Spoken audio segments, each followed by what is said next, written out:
Hi, my name's Jeremy Gerber, and I've been coach here at Northridge High School for 19 years. I've been a judge for the Mission Possible event for roughly that same amount of time.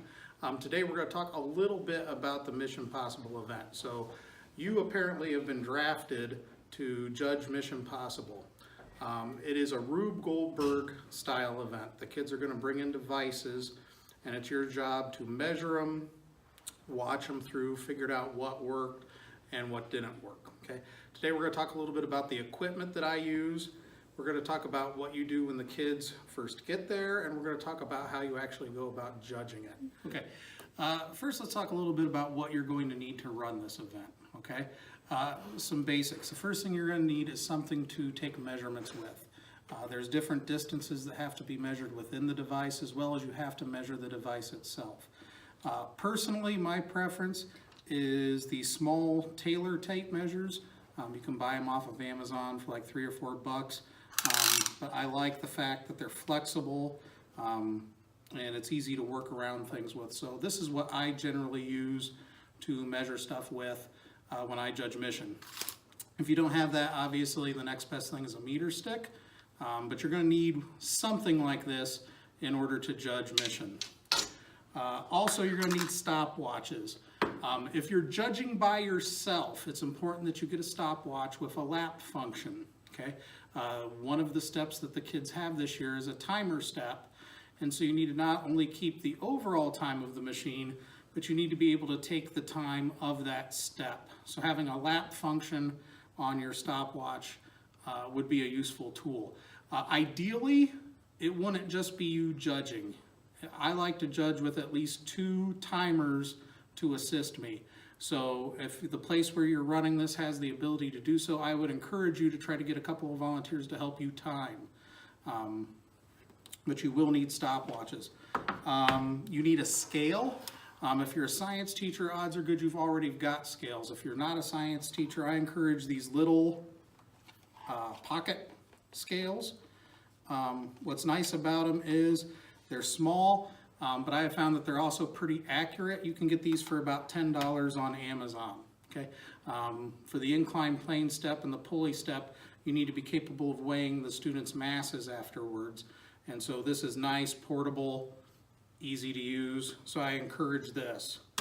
On the national website, there is a score sheet. It's called the team checklist. I would encourage going there and getting this sheet, as well as the Excel document. It makes your life a lot easier with judging.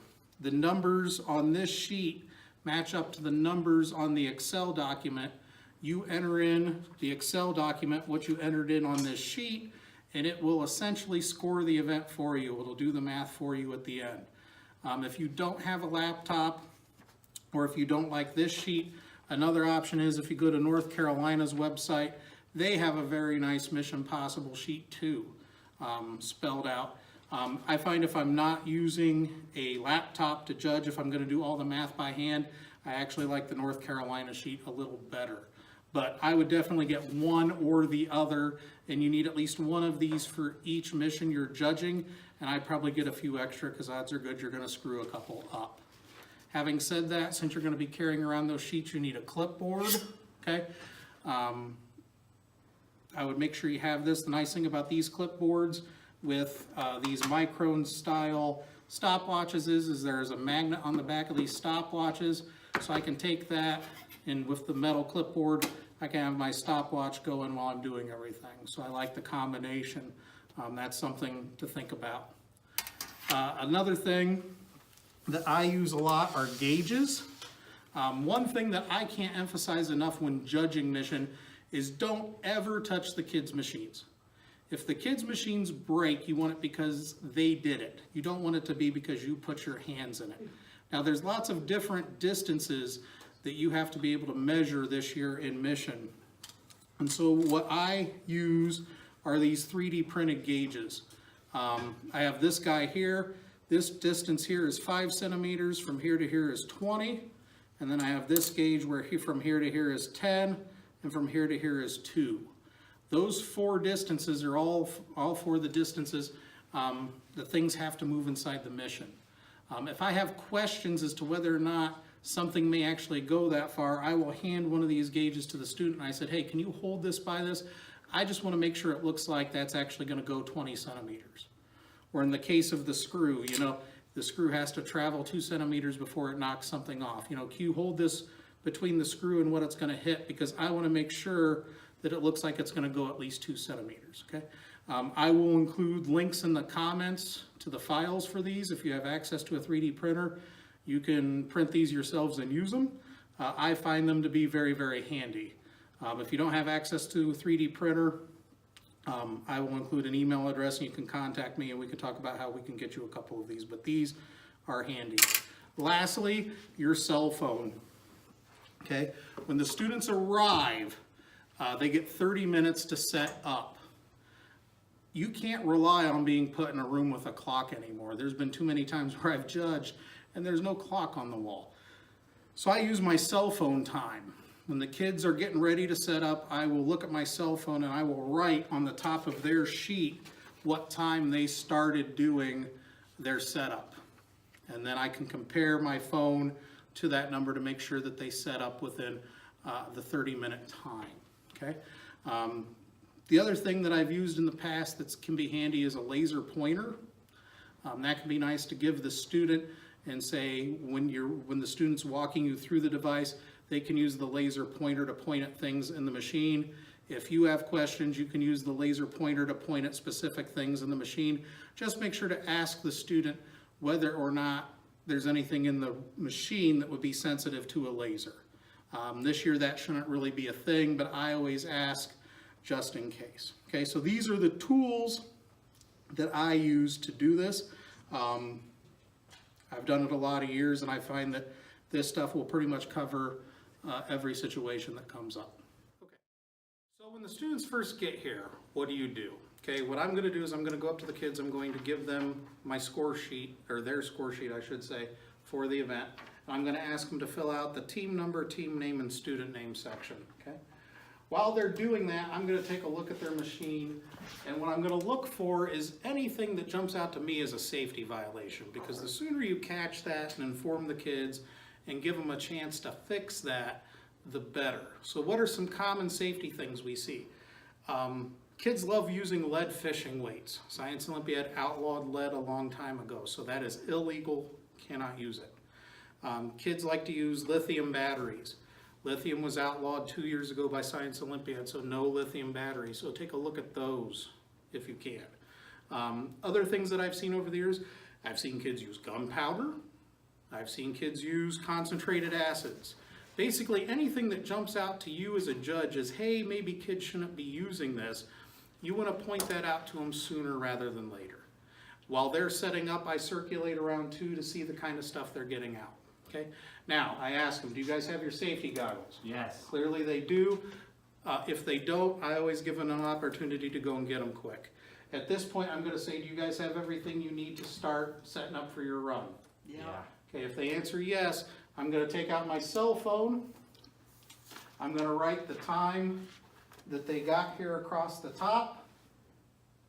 I'm going to circle it. I'm going to say, gentlemen, you have 30 minutes to set up. And then I'm going to circulate around the room while they set up. One other thing that's important to get at the time of the start of their setup is each team is supposed to bring you 2 action sequence lists. That's in the rules this year. I always take those at this time, that way I have them to look at before the students run. So as soon as you give them their time to set up, they shouldn't necessarily need those sheets anymore, so I take them. If a group wants to hold on to one of them, that's okay, at least in my book, but I'm going to have at least one of those to look at to see what this thing should be doing while they're setting up. All right, so it's time to judge the students. They've come and got you and made you aware that they're ready to go, okay? So what I do, I'm going to come over, I'm going to have my clipboard with the sheet. I'm not going to touch this machine at all before it runs. I'm not even going to measure it till after it runs. The common questions I ask the students is when I approach, the first thing I'm going to do is look at it again to see if I see anything that looks like it's a safety violation. If I don't, I tell the students, walk me through your device. At this point, the students are going to go through and say, explain to me what each step does. I'm also looking at that point to make sure that the numbers in their device match up to their numbers on their action sequence list, okay? If something doesn't look like it's gonna travel the distance that it needs to travel, I'll give them my measuring sticks so they can hold them up beside it to show, okay? At that point in time, if there's no questions, if everything looks good, I'm gonna allow the students to make their final setup things. That usually involves like flipping some switches, or in the past, lighting candles. Just those last minute things they have to do right before they run. When it comes time to run, I'm gonna tell the student, okay, give me a nice loud 3, 2, 1, and then go. Once we get going, I tell the students in advance if they need to reach in to help, I tell them, please say touch before you do it. They put their hands in to intervene. The touch isn't done until they pull their hands out. After everything is done, I'll take my final measurements, okay? So I'm going to measure the device, I'm gonna weigh the masses, and at that point, we're gonna transfer everything over to the score sheet and total it up. This event's challenging because every mission looks different. The one thing I can't emphasize to you as a judge is enough is to be sure to really look at the rules, specifically the section that talks about the different steps, the start and the finish. But also be aware of going to the national website and looking at the FAQs and the rule clarifications. There's no event in Science Olympiad that gets more of those than mission. And so it's important to keep up on those so that you are judging these properly, okay? Take your time, and if you're gonna make an error, always try to err on the side of the kids, especially at the invitational level. If you see something that's wrong, try to tell them how to fix it for future competitions. That's kind of your job as a judge, okay? Other than that, you know, have fun. This is one of the more fun events that you can get to judge, but just try to make sure the students are safe and try to be as fair as you can.